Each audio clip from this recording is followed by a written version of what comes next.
All right, so you looking at a tax time vehicle, you want to spend your tax return wisely, and we're here to help. So we're going to take a look at these two, neither one being perfect, but in good shape, and what I would look for if I wanted to spend my hard-earned money that I got back from the government on a vehicle. Hey everybody, Ryan with Crutchfield Automotive. I'm at home today. Had a few things to take care of here, so we've got a couple of vehicles to look at, to kind of go over what would you look for in a tax time vehicle to make sure that you spend your money wisely. So let's take a look at a few of those. So this is my approach. If you don't already have a vehicle history, I would suggest getting one. $35 for a Carfax to save you thousands in repairs later, a good idea. So we're going to take a quick look at both of these and the drivability of each. So for this one, we take a look around. We're going to look at the outside of the body. We note damage. I know where this damage came from. This is actually my mom's Jeep we're doing some work on. See, the windshield's cracked. I know that I'm going to have to spend about $300 for a windshield if I'm going to replace that, especially if you're in an inspection state. The next thing I'm going to do before I ever even get in it, and this is just me, you don't have to go straight to this, but I'm going to look under. So I'm looking at the frame. I'm looking for active leaks. I'm looking for broken wires. I'm looking for anything that would say, hey, fix me, okay? Right here, you can see a lot of times you see that CV axle or CV joint right there. I'm sorry, this one's a two-wheel drive, so that's gonna be the steering boot to the tie rod. But if you see that being wet, you've got a problem. You've got a leaking steering rack. If you see oil on any of these pieces down here, you've got an active leak or one that's maybe been fixed, but it has not been cleaned. So you got a problem. Next thing I'm gonna do is look at the brakes. Just a quick visual inspection of the brakes. I can see that this is fairly smooth on my rotor. Bring a flashlight, and a lot of times you can look down in here. It's gonna be tough with this stone, but you can see the pad life. You can see how thick the pads look, if they look like they've got a lot of life left. While you're here, check your tires.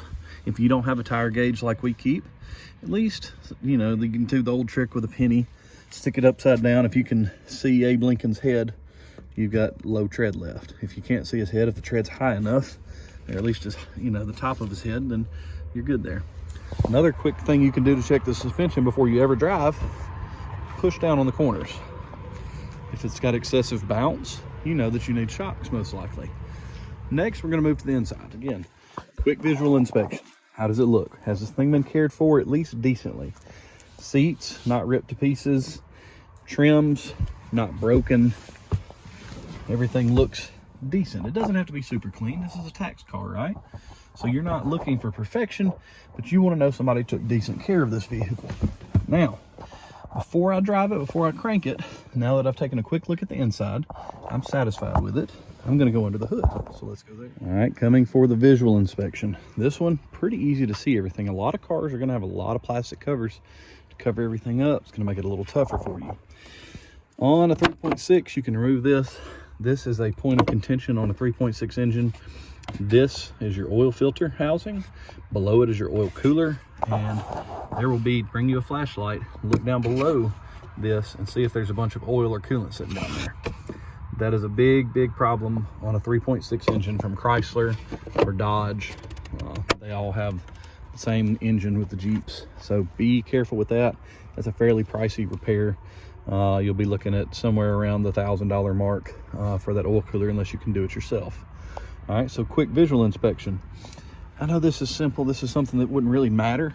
But I'm even gonna look at the windshield washer fluid. Are they taking care of it well enough to at least keep fluid in there? If they are, the rest of it's probably decently cared for. We're coming to our power steering. How does our power steering look?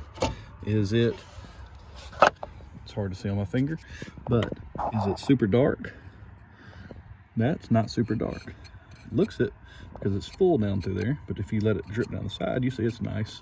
Red colored, it's not burnt, it doesn't smell burnt. Looking the same thing from a brake. If you can get to this, looking at your brake fluid.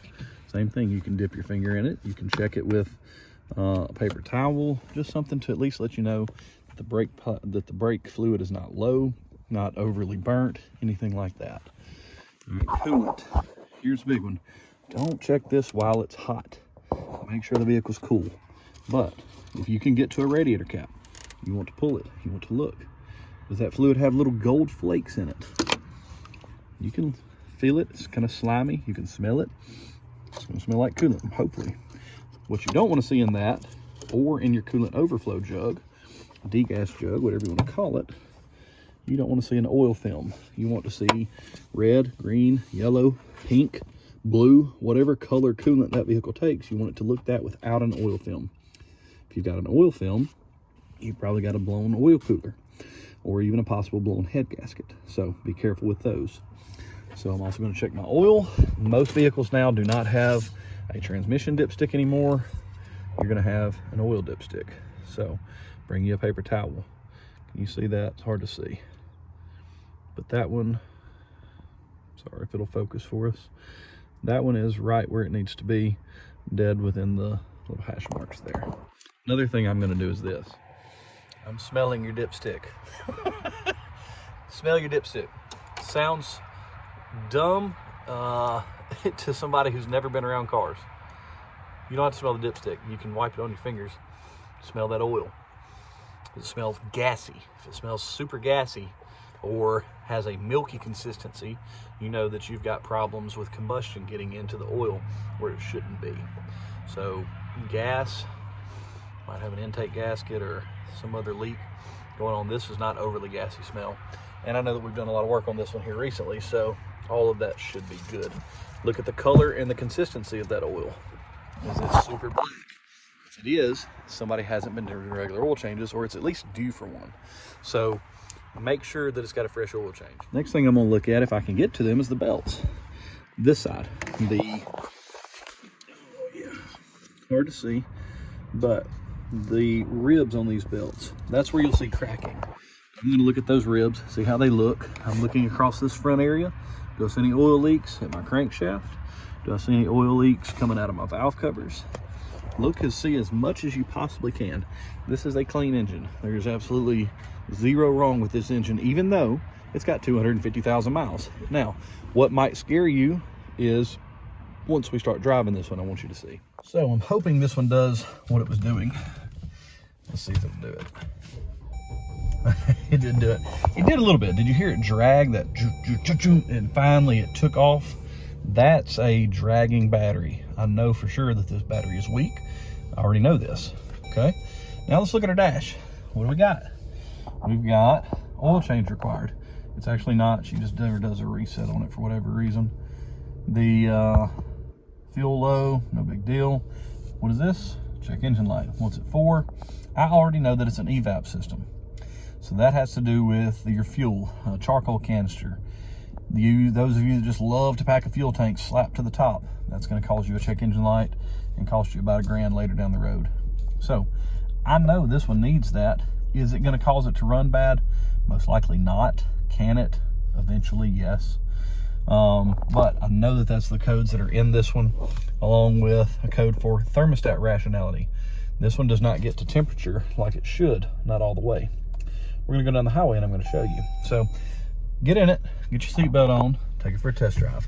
If they will not let you go on a test drive, do not purchase that vehicle. Let's go. So what am I looking for in a test drive? I'm wanting this customer to let me take it on a 20-30 minute test drive. If they're not gonna allow that, if they're gonna say 10 minutes, sufficient? Possibly. Could it still bite you? Yes. I want a long test drive. If the customer is iffy about this, even with them coming with you, then you might want to move along to another vehicle. But let's look at what we're looking for. We're looking at our coolant temperature. Coolant temperature needs to be up to about midways. And for each vehicle, that gauge is going to differ, okay? Some of the Dodges and Chryslers want to run about 212. Some of the Chevys want to run 190, 195. So don't worry about the number as much as the temperature gauge running mid. I'm looking at the middle of the temperature gauge, and that's what I want the gauge to get to. So if you'll notice, her temperature gauge won't hardly get above a quarter. It will not get to half at all. That will do two things. You're not going to have heat, and that's going to say that, okay, I'm not getting up to a normal running and operating temperature. The vehicle doesn't like that, so it's going to pop you a check engine light. It's not going to give you heat on the inside, and overall you need to go ahead and get that thermostat replaced. It's something that you need to know about ahead of time. That thermostat's going to run you, if you do it yourself, it's a few dollars, but if you come to a mechanic, it's going to take you a few $100s just because of the labor. So if you can do that yourself, go for it. That's going to save you a ton of money.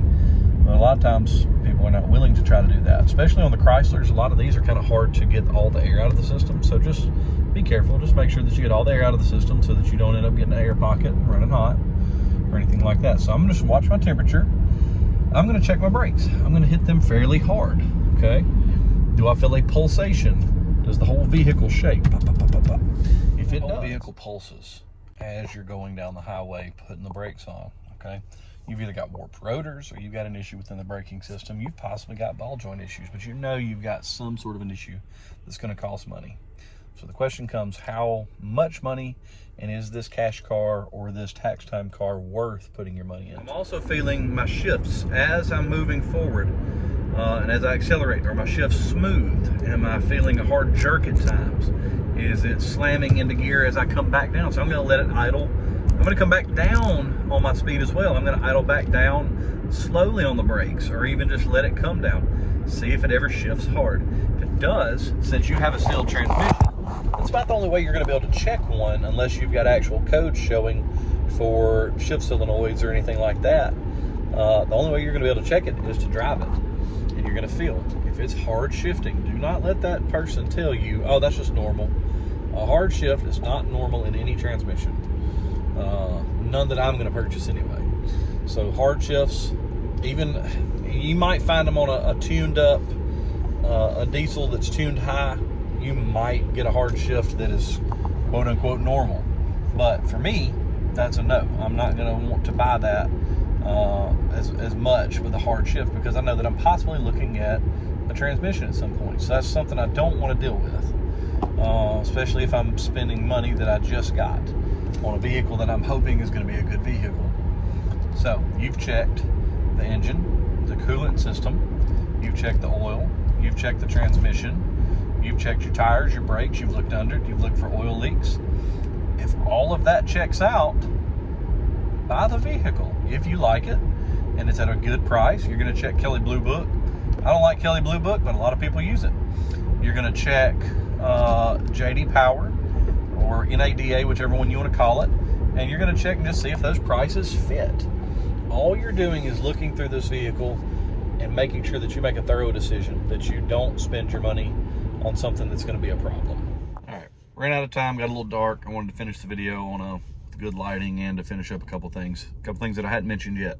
While driving it, make sure that it doesn't have any your noises in the engine. Is there any excessive tapping, anything that sounds funny? Does it idle too low? Does it spit and sputter under acceleration? Those are things that you're going to want to check out. And then lastly, check out your electronics, all your windows, your blinkers, your brake lights, your tail lights, your headlights, radio, the back lights of the dash, sunroof if you have it, heated seats if they've got it, cooled seats, all the little things that are electronic, that are conveniences, but it's also something you want working if at all possible. So check on those. You'll know what you got to spend money on, what you don't. And hopefully this video helps somebody. If it does, hit that like, subscribe. We appreciate it. And we'll catch you on the next one.